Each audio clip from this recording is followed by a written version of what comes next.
Este é o Conversa de Redação e comigo aqui para debater os principais temas do dia, Ricardo Kertzmann, Rita Mundim, Malco Camargos e a participação especial hoje do professor Felipe Nunes. E a gente começa com uma polêmica envolvendo o presidente Lula. Ele disse o seguinte: livros de economia estão superados. Falou ao criticar o teto, né? O presidente defende, Rita Mundim, gastos com educação e saúde como investimentos, não como gastos. E como é que você viu essa fala do presidente? Bom dia para você. Bom dia, Júnior. Bom dia a todos. Eu vou dar uma de Eduardo Costa e eu vou juntar o 1 com o 3, que é a questão do consignado. O que a gente tem que prestar atenção é que o juro é o preço do dinheiro que é formado no mercado. E esse dinheiro, para o governo, ele vem de duas formas, né? A ideal, a melhor e a ideal é sob a forma de impostos e contribuições. E esses impostos e contribuições são gerados na atividade produtiva. Então, o governo enche o caixa dele, pegando o pedaço que lhe pertence da atividade produtiva, feita pelas empresas, pelas pessoas. Quer dizer, a economia produz e o governo pega a parte dele. Quando essa parte que ele arrecada é insuficiente para pagar os gastos dele, ele tem que fazer dívida. E essa dívida, alguém põe dinheiro no Brasil, alguém financia o Brasil. E é por isso que o Brasil tem que dar garantias e tem que ser um país com credibilidade, com capacidade de, digamos assim, de rolar essa dívida. O presidente Lula, ao criticar os livros de economia, ele está reforçando aquela tese do governo Dilma. De novo, o Lula quer provar que tudo que a Dilma fez estava certo. Então, aquela tese desenvolvimentista da Dilma, que começou, eu estou com medo, até arrepio. O programa desenvolvimentista da Dilma começou com uma crise sistêmica financeira em 2008, que o Lula ainda era presidente. Aqui era marolinha. A Dilma ganha em 2010 e a partir de 2011 faz uma confusão, um caos nas contas públicas. Então, o Lula não parece nem com Karl Marx, muito menos com Adam Smith, e ele está criticando os livros que ele nunca leu. E começa a achar que ele era o mentor do desastre produzido no governo Dilma Rousseff com essas falas que ele tem feito ultimamente.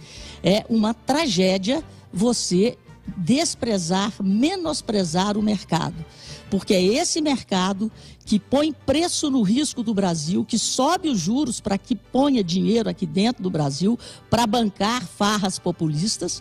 É esse mercado que pode virar as costas para o Brasil. E aí a gente quebra. Malco Camargos, presidente Lula querendo reescrever os livros de economia. Bom dia para você. Bom dia, Júnior.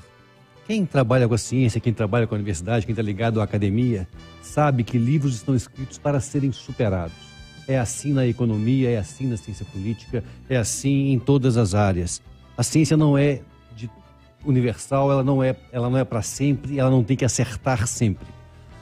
A glória de um autor é ser analisado por outro e a partir daí uma nova perspectiva. Isso vale para a economia também. Aqueles economistas ou aqueles que têm teses que sustentam a mesma tese a vida inteira, certamente são deixados para trás. Agora, o que não quer dizer que livros sejam deixados para trás. Livros trazem história, livros fazem história. E Lula leu muito quando estava preso na cadeia. Uma das oportunidades que ele teve, que é interessante quando você muda o ambiente, se afasta de algumas pessoas e pode refletir, a prisão proporcionou a capacidade de ler livros. Outro dia ele falou sobre uma tese da sociologia, até criticada aqui no programa, e agora critica a tese da economia. É sinal que o presidente está se informando para tomar decisões sobre o Brasil.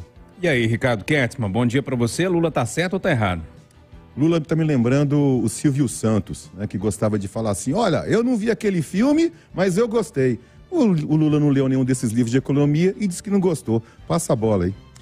E aí, professor Felipe Nunes, te dando bom dia e te perguntando sobre essa micropolêmica envolvendo os livros de economia. Bom dia, Júnior Moreira, Malco, Ricardo, Rita, um prazer estar aqui de novo. É uma pena que na pauta hoje a gente não vai discutir a Peppa, mas isso é outra história, né? Deixa eu só dizer uma coisa a vocês. Vocês estão muito preocupados com a questão do livro, se ele é superado ou não. Eu estou mais preocupado com a tese. Vocês estão preocupados com o livro, eu estou preocupado com a tese. A tese do presidente Lula é a seguinte, está escrito aqui na nossa pauta, ó. Gastos com educação e saúde, com investimentos, não devem entrar no arcabouço fiscal. Isso é uma tese. Eu acho que é isso que a gente tem que discutir. Eu vou dizer por que a gente tem que discutir isso. Porque os únicos países que usam o teto dos gastos, a maneira como ele foi adotado no Brasil, são a Finlândia, a Holanda e a Suécia.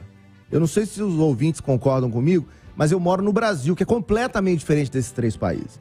Esses 3 países já têm todos os seus problemas de infraestrutura resolvidos, já tem educação universal para todo mundo, já tem saúde pública de qualidade. O Brasil não é assim. O Brasil é um país em desenvolvimento e cheio de problemas para resolver. E o Brasil não está acostumado a ter um mercado que resolve seus problemas. Para resolver os problemas do Brasil, quem resolve é o Estado. Aliás, eu gostaria de fazer uma pergunta para o senhor Júnior Moreira. Diga. Essa semana nós discutimos muito, semana passada, a quebra dos bancos. Sim. Alguém discutiu o teto dos gastos para salvar banco? Não. Então, na hora que é para discutir saúde e educação, as pessoas mudam de opinião. Eu acho que isso é necessário. Acho que o Lula se exagerou de ter dito negócio de superar livro. Não precisava ter dito isso, né? Ele acaba se exaltando em alguns momentos. Mas a tese é o que a gente precisa discutir. E na minha avaliação, a tese é correta. Educação e saúde no Brasil são investimentos, não são gastos. Ô Felipe, pegando o gancho que você está falando, e eu concordo com você, tá? Não discordo de maneira alguma. Mas investimento custa dinheiro. Se custa dinheiro, é gasto. Não dá para separar as coisas também. Mas, Ricardo, salvar banco também custa dinheiro. A questão é o que a gente está escolhendo fazer. Por isso que eu te falei, não discordo de você em nada. Agora, dizer que saúde, educação, que são investimentos, não são gastos, custa dinheiro, alguém tem que pagar. Esse é o meu ponto. E é sempre bom lembrar. Essa é a minha pergunta, Felipe. Quem financia o Estado? O Estado pede dinheiro? Quem financia? Os burros de carga, como sempre, Rita. O problema é que a gente financia o Estado e financia todos os custos do Estado. A improdutividade do Estado, a corrupção do Estado e tudo mais. Eu acho que Rita, acho que sua pergunta é perfeita e pertinente. Desculpa, Júnior, que nós estamos... Por favor, não, manda ver. ...discutindo aqui hoje. Mas, Rita, você tem toda a razão. Nós temos que discutir quem financia o Estado, né? Nós temos que discutir, por exemplo, a relação dívida-PIB no Brasil. Nós temos que discutir uma regra, na minha avaliação, que signifique que a gente controle os gastos, mas que ao mesmo tempo nos dê espaço para fazer investimentos. É isso que a gente não pode abrir mão. Porque sem investimento o Brasil não vai crescer. E o que o Brasil precisa é crescimento. E transparência nos gastos públicos, porque, ô Felipe, nós não somos Suécia, não somos Holanda e nem Finlândia. Porque aqui o gasto público, geralmente, ele é feito com muita corrupção. Então, o que custa 100, nós pagamos 300. Então, que haja investimento, sim, com cronograma, com planejamento, com transparência. Porque senão a gente sabe aonde que a gente vai parar. É um saco sem fundo da corrupção e da ingerência do Estado na economia. Então, que o Estado crie condições de garantia, o próprio Estado dê a garantia de que ele é um bom devedor, de que ele pega o dinheiro e realmente investe em educação e saúde. Porque não é isso que nós assistimos, ao contrário do que se passa nos cines, né? Nos cinemas da Finlândia, da Holanda e da Suécia. E aí, a última coisa, tá, Júnior? Prometo. Mas, Rita, já fica o desafio para a gente conversar a respeito da regra fiscal que é utilizada no Chile. O Brasil é um país que depende, basicamente, de commodities. Nossa regra fiscal tem que ser anticíclica, tem que acompanhar o ciclo das commodities, que é como o Chile faz, na minha avaliação, é a regra que devia estar sendo discutida no Brasil. Então, eu repito, mais do que discutir se os livros estão superados ou não, o que a gente tem que discutir é o Brasil que nós queremos. Se é um Brasil em que a gente investe em educação, investe em saúde, claro, com responsabilidade. Afinal de contas, sem um arcabouço fiscal com gatilho que puna quem gasta mais do que devia, do que planejado, a gente não vai chegar a lugar nenhum. Eu preciso deixar o Malco falar, que ele já está tentando falar para eu virar essa página. Fala, Malco. É só lembrar que governar é fazer escolhas. Se o eleitor também faz escolhas, escolhe governos. Já escolher o governo Lula, esperava maior investimento em saúde e educação. Ele está cumprindo o que disse.